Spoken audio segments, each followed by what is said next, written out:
The dust of the high plains clung to Elias Thorne's clothes like a second skin, a gritty shroud woven from solitude and the ghosts of want. His cabin, a stoic silhouette against the bruised purple of a Wyoming dusk, was a testament to endurance, each log hewn and placed with a kind of grim satisfaction, a bulwark against the vast, whispering emptiness that stretched to every horizon. Inside, the air was thick with the scent of wood smoke, old leather, and the faint, persistent aroma of loneliness, a smell he no longer noticed but which clung to visitors like burrs. He moved through the small space with the economy of a man long accustomed to his own company, the scrape of his boots on the rough-hewn floorboards a familiar punctuation in the long, unwritten sentence of his days. He was waiting for a cook. The advertisement, penned in his laborious script and posted weeks ago in Cheyenne, had been a concession to a weariness that had settled deep in his bones, a weariness not just of body, but of spirit. He needed more than sustenance, he needed the quiet hum of another presence, a buffer against the memories that surfaced in the quiet hours, sharp and sudden as shards of winter ice. He remembered Martha, her laughter like wind chimes in a summer breeze, her hands, always busy, now still. He remembered the small, empty cradle he'd eventually burned, the smoke a bitter prayer to an unlistening sky. The hiss of the skillet on the stove, where he fried his solitary bacon, was a poor substitute for the clatter and warmth he craved, a sound that only amplified the silence it sought to break. The stagecoach, when it finally rumbled into view, was a plume of ochre dust long before it resolved into solid form. Elias watched its approach from the shade of his narrow porch, his face impassive, a habit learned from years of wresting a harsh living from an even harsher land. He'd expected Mrs. Peterson, a stout woman with references from a ranch down south, someone who could wrestle a side of beef and bake bread that didn't taste of despair. He straightened, wiping his hands on his denims, a gesture of preparedness, of readiness for a change, however small. The coach lurched to a halt, the horses blowing, their flanks dark with sweat. The driver, a florid man named Silas, grunted a greeting. "Thorne. Got your delivery?" There was a smirk in his voice, a knowing unpleasantness that set Elias's teeth on edge. And then the door creaked open, and she emerged, not stout, not Mrs. Peterson, but a girl, barely a woman, her face pale and smudged with dust, her eyes wide and dark, bottomless pools reflecting a terror so profound it seemed to suck the very air from around her. She was small, fragile as a prairie bird caught in a storm, and she clutched a meager, worn carpetbag to her chest as if it were her only anchor in a drowning sea. And then Elias saw it, the gentle, unmistakable swell beneath the cheap, frayed calico of her dress. Pregnant. Heavily so. Silas spat a stream of tobacco juice into the dust. Name's Sarah Miller. Seems your Mrs. Peterson took sick. This one was all available. Paid her passage, she did. Or someone did. Said she could cook. His gaze roved over her, insolent and appraising. Might be good for something else before long, too, eh? Elias felt a cold knot tighten in his gut. He looked at the girl, Sarah. Her gaze was fixed on some distant point beyond his shoulder, her slim body trembling almost imperceptibly. She didn't speak. She didn't even seem to breathe. The wind, always a restless presence on these plains, whipped a strand of her lank brown hair across her face, and she didn't flinch, didn't raise a hand to brush it away. He saw the raw chafe marks on her wrists, faint but visible, as if from ropes recently unbound. His jaw tightened. He ignored Silas's lewd insinuation, his voice low and flat, stripped of all inflection. The advertisement was for a cook. Not, this he meant her condition, her youth, the clear fact that she was in no state to handle the rigors of a ranch kitchen, let alone the coming winter. But the words, once spoken, sounded harsher than he intended, a dismissal. Sarah flinched then, a tiny, almost imperceptible movement, but her eyes, when they finally flickered towards him, held a new layer of desolation. Silas shrugged, already eager to be on his way. Take her or leave her, Thorne. Ain't my concern. Past this point he hefted a small, battered trunk from the boot of the coach and dropped it with a thud in the dust near her feet. It was a meager thing, barely large enough to hold a life's necessities, let alone its dreams. Elias looked from the girl to the vast, indifferent landscape that stretched behind her, a canvas of unending hardship. He thought of the wolves that sometimes howled too close to the cabin, of the coming snows that could isolate for weeks, of the sheer, brutal loneliness that could crush a soul not already hardened to it. He thought of Martha. He looked back at Sarah, at the desperation etched into the fine bones of her face, the way her hands, chapped and raw, clutched the bag. He said nothing for a long moment, the silence stretching taut between them, punctuated only by the jingle of the horses' harnesses and the sigh of the wind. Then, with a sigh that seemed to carry the weight of years, he nodded, once. "She can stay." For now he didn't look at Sarah as he said it, but at Silas, a warning in his eyes that the driver, for all his bluster, understood. Silas grunted, touched his hat with a mock salute, and clambered back onto his seat. With a crack of the whip and a jolt, the stagecoach lumbered away, leaving behind a cloud of dust and two figures standing in the fading light, a man burdened by his past, and a girl carrying an uncertain future, perhaps two. Sarah remained rooted to the spot, her gaze following the departing coach until it was just a smudge on the horizon. Elias picked up her trunk. "Come inside," he said, his voice still rough, but the edge of dismissal gone.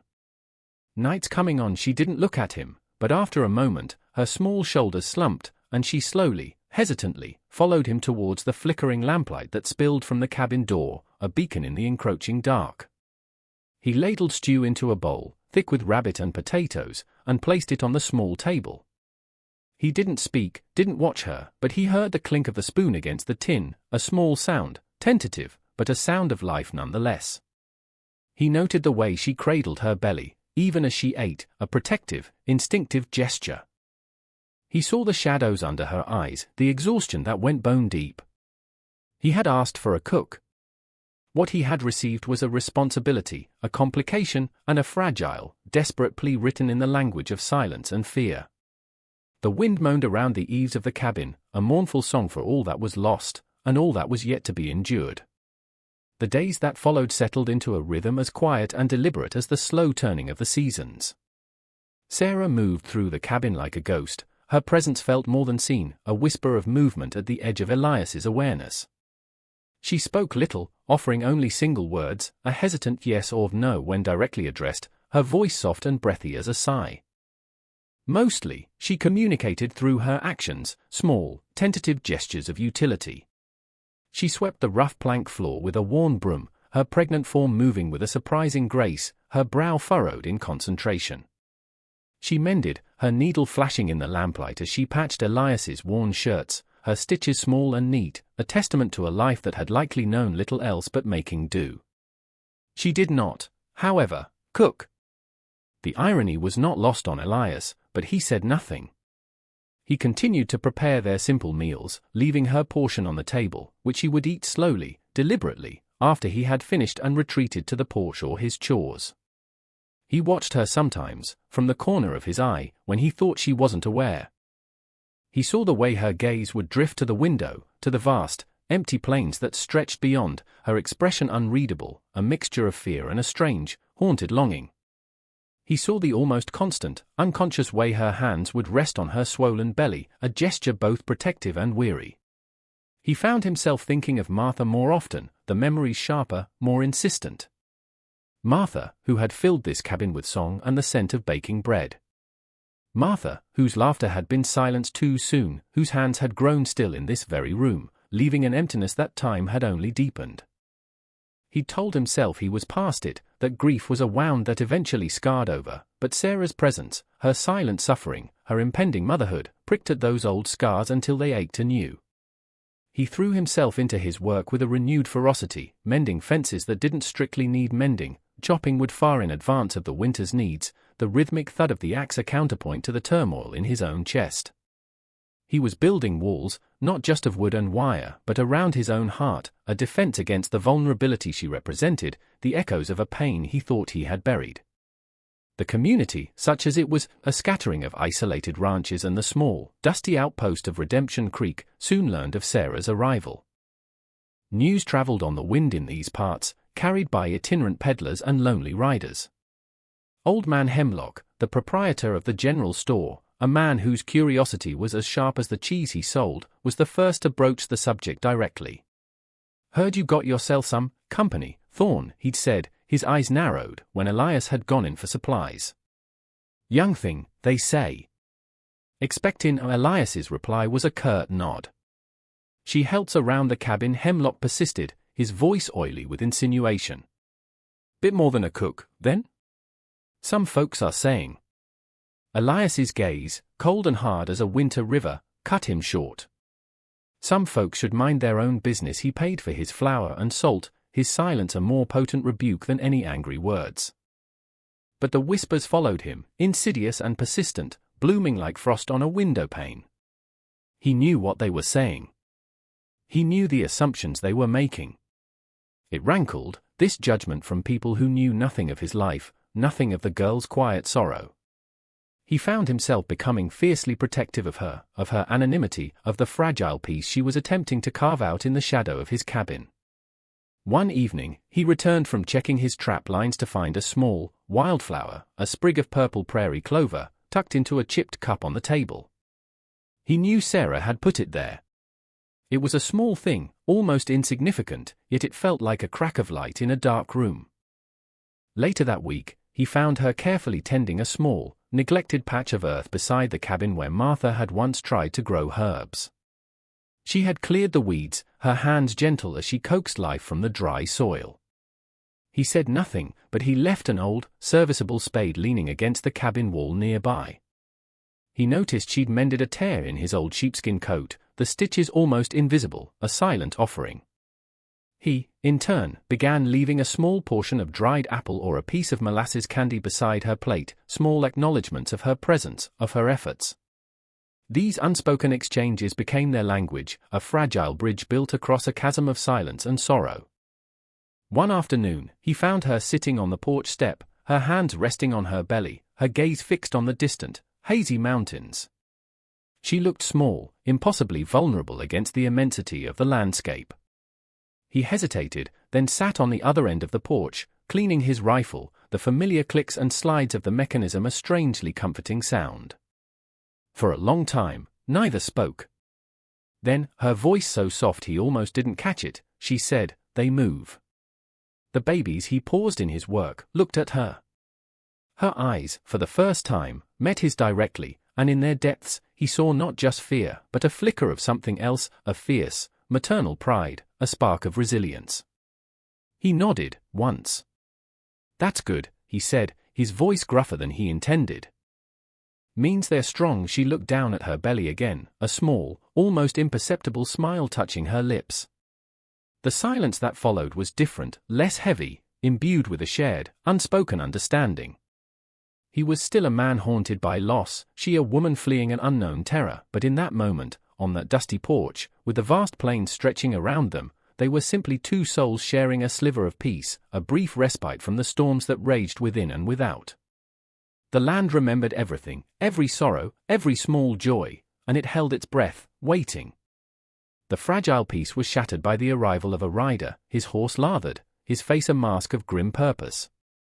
Elias recognized him instantly, Jedediah Blackwood, a man whose shadow fell long and cold across the county, a rancher whose wealth was built on ruthlessness and an unyielding belief in his own entitlement. Blackwood was a man who took what he wanted, and what he wanted now, it seemed, was Sarah. He reined in his horse, a magnificent black stallion that seemed an extension of its rider's arrogance, and surveyed Elias's modest cabin with a contemptuous sneer. "Thorn," he boomed, his voice carrying the weight of authority, accustomed to instant obedience. "I've come for what's mine." Elias had been mending a harness on the porch, his movement slow and deliberate. He didn't rise, didn't betray any surprise, though a cold dread had begun to creep up his spine. He merely looked up, his gaze steady. "I don't know what you're talking about." Blackwood's eyes, cold and grey as river stones, flickered towards the cabin door, behind which Elias knew Sarah was listening, her breath likely caught in her throat. "Don't play games with me, Thorn." "The girl?" "Sarah Miller. She's my indentured servant. Ran off weeks ago. Cost me a pretty penny." She did. His lips curled. "And what she carries, that's mine too." By rights. The possessiveness in his voice, the casual cruelty, sent a jolt of cold fury through Elias. He thought of Sarah's haunted eyes, the marks on her wrists. "Indentured?" It was a word that could cover a multitude of sins. He kept his own voice level, devoid of emotion. "There's a girl here. Named Sarah. She's under my protection." Blackwood laughed, a harsh, barking sound. "Your protection? A broken-down dirt scratcher like you? She belongs to me. I have papers." He patted a breast pocket. "Now, send her out. Or I'll come in and get her. And it won't be pleasant for either of you." From inside the cabin, there was a small, stifled sound, a gasp of pure terror. Elias's hand, resting on the worn leather of the harness, tightened into a fist. He still didn't rise. His quiet stillness seemed to infuriate Blackwood more than any overt defiance. "She's not going anywhere." Blackwood, the words were soft, almost a whisper, but they carried the unshakable weight of conviction.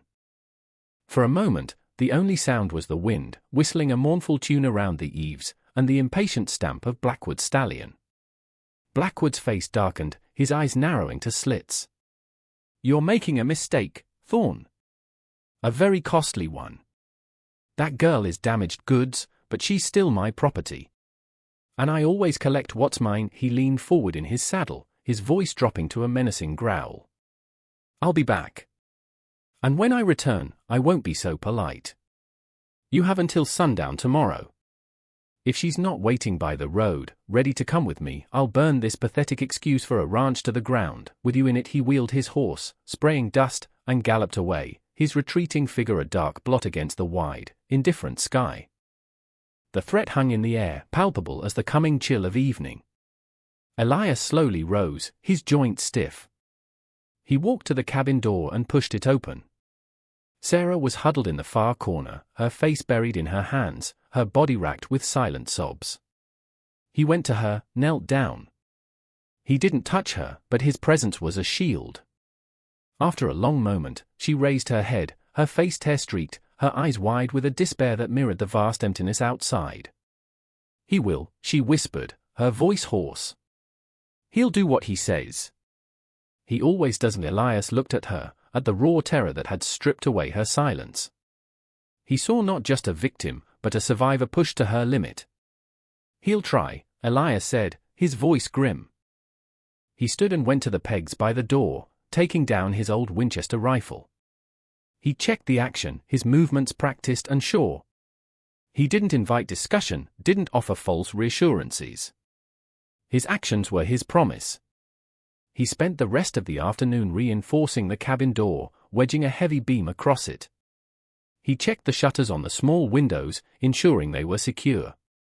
Sarah watched him, her silence returned, but it was a different silence now, charged with fear and a dawning, fragile hope.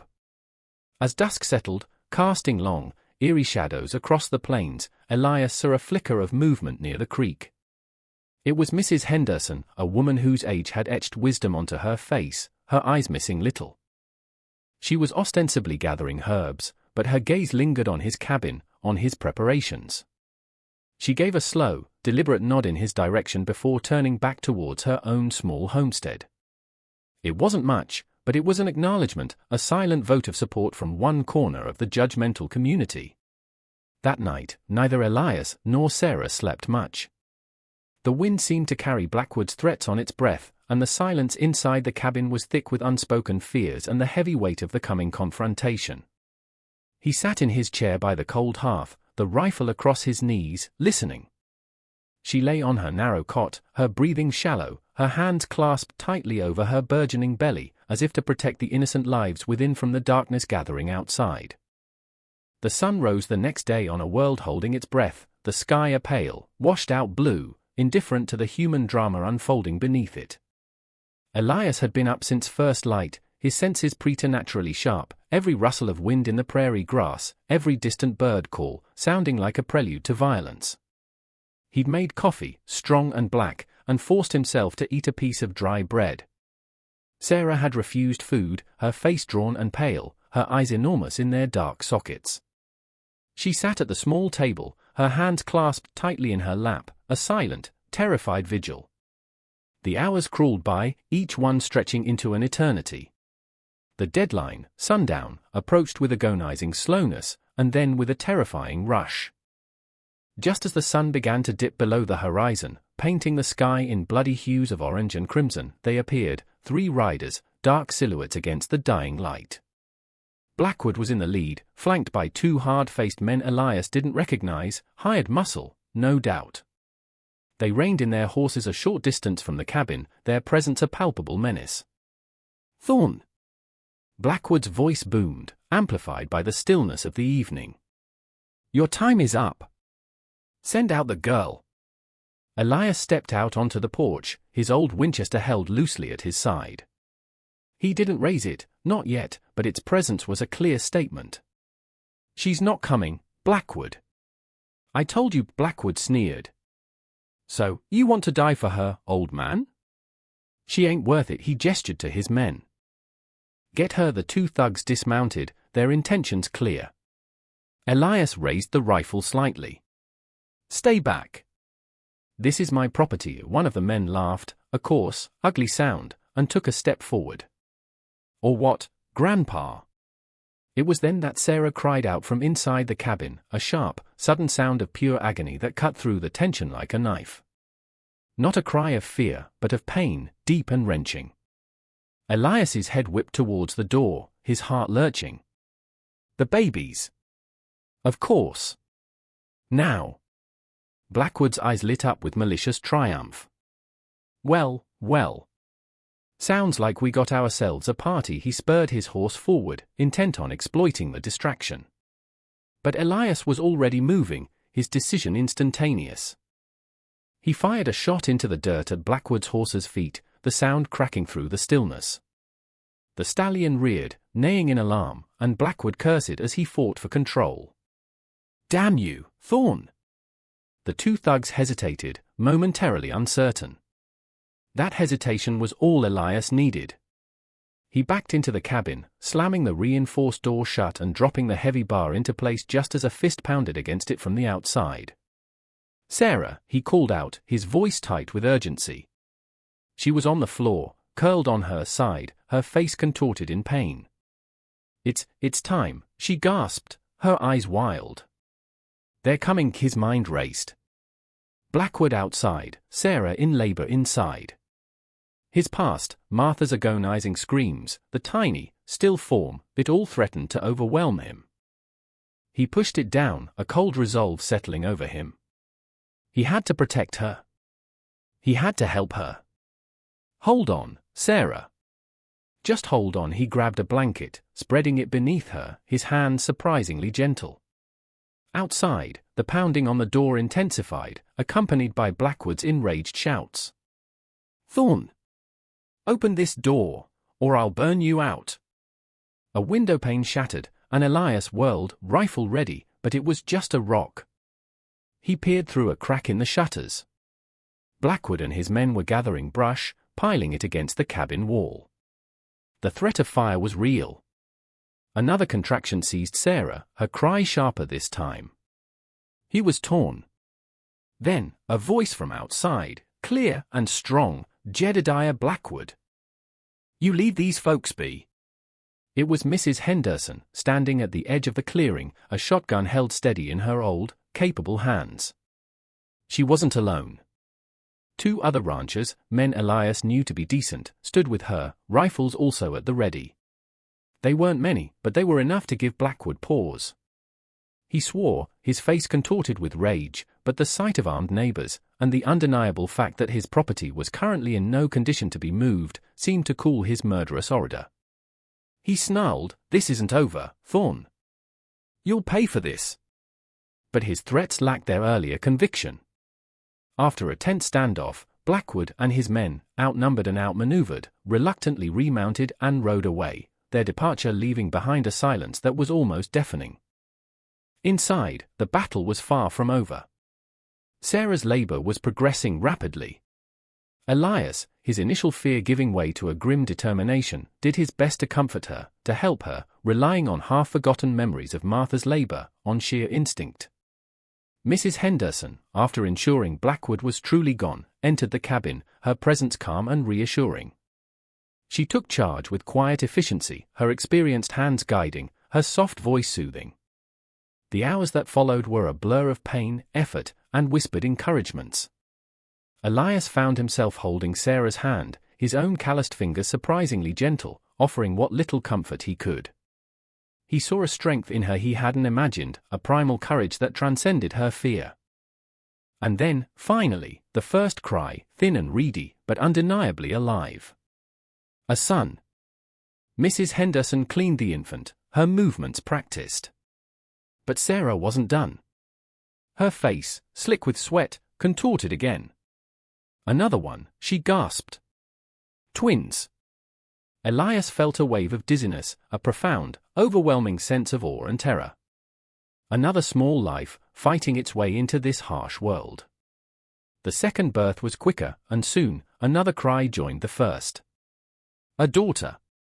Two perfect, tiny babies, wrapped in scraps of clean linen, lay nestled beside their exhausted mother. Sarah looked at them, tears streaming down her face, tears not of pain, but of a fierce, overwhelming love. She looked up at Elias, her eyes luminous in the dim light. "Thank you," she whispered, her voice choked with emotion. He couldn't speak. He just nodded, his throat tight, his own eyes suspiciously moist. He reached out a trembling hand and gently touched the head of the tiny boy. In that moment, something inside him, something that had been frozen for years, began to thaw. The ghosts of his past didn't vanish, but their sharp edges seemed to soften, their mournful cries muted by the vibrant, demanding sounds of new life. He had faced down a cruel man, but the greater victory, he knew, was the one that had just unfolded within these four walls, a victory of life over despair, of hope over an old and bitter sorrow. The cabin, once a bastion of solitude, now hummed with a different kind of energy, the quiet rhythms of Elias's lonely existence irrevocably altered by the arrival of two small, demanding lives. Days bled into weeks, then months. The initial chaos of newborns gradually settled into a new, shared routine, a silent dance of care and provision. Elias, a man who had once believed his hands were only good for roping cattle and mending fences, found himself surprisingly adept at rocking a crying infant, his large, calloused fingers unexpectedly gentle as he adjusted a tiny blanket or tested the warmth of goat's milk.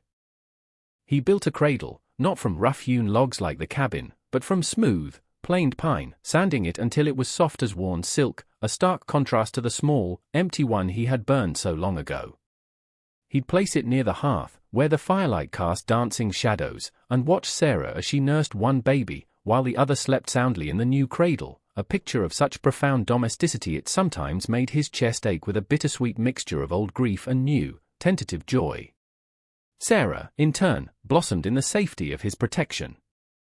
The haunted, fearful look in her eyes began to recede, replaced by a quiet watchfulness, and then, slowly, by a soft contentment. She found her voice, not in long conversations, for Elias was still a man of few words, but in gentle lullabies sung to her children, melodies that drifted through the cabin like wisps of wood smoke, filling the empty spaces he hadn't even realized were there.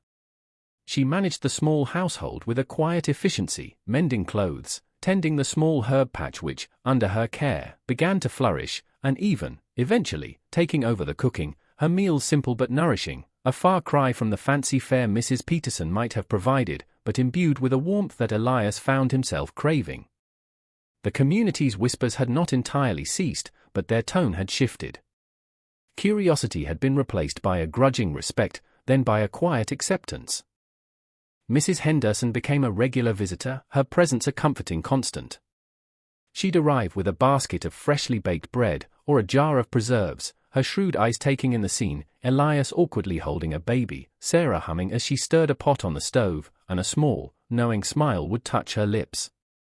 Other women from neighboring ranches, initially hesitant, began to follow her lead, leaving small offerings on the porch, a bundle of outgrown baby clothes, a pail of fresh milk, a few carefully hoarded eggs. They were small gestures, but they spoke volumes in a land where survival often depended on mutual support. Blackwood had not returned. Word had it he'd faced some trouble with the law in another county, his arrogance finally catching up with him. Or perhaps he'd simply decided that one defiant girl and her two small burdens, defended by a stubborn, quiet man and a few resolute neighbors, were not worth the continued effort. Whatever the reason, his shadow no longer fell across Elias's land. The ranch itself seemed to reflect the change. The fences Elias mended now seemed less like barriers against the world and more like enclosures of a newfound peace. He plowed a small patch of land near the cabin, and with Sarah, he planted a vegetable garden that turned earth rich and dark, promising sustenance and a shared future. They worked side by side, their movements synchronized, their silences companionable. Sometimes, their hands would brush as they reached for a tool or a seed, and a current, unspoken but undeniable, would pass between them. The starkness of Elias's past, the sharp edges of his grief for Martha and their lost child, had not been erased. Those sorrows were part of him, woven into the fabric of his being. But now, they were overlaid with new textures, new colors. The cries of the twins, their small, trusting grasps, Sarah's quiet strength, her resilient spirit, these were the threads that were reweaving his life into a different pattern, one that held not just sorrow, but also an unexpected, profound joy. He found himself looking at Sarah, truly seeing her, not as the frightened refugee who had stumbled into his life, but as a woman of immense courage, a mother fierce in her devotion. He saw the intelligence in her eyes, the kindness in her smile, the quiet dignity with which she carried herself. He began to understand that she was not a burden he had unwillingly shouldered, but a gift he hadn't known he needed. One evening, as the sun set, casting a golden glow over the plains, he sat on the porch, watching Sarah as she rocked the twins, one in each arm, her voice a low, soothing hum. The air was cool, carrying the scent of dust and distant rain. He looked out at the vast, unending landscape, the same land that had witnessed so much of his solitude and sorrow.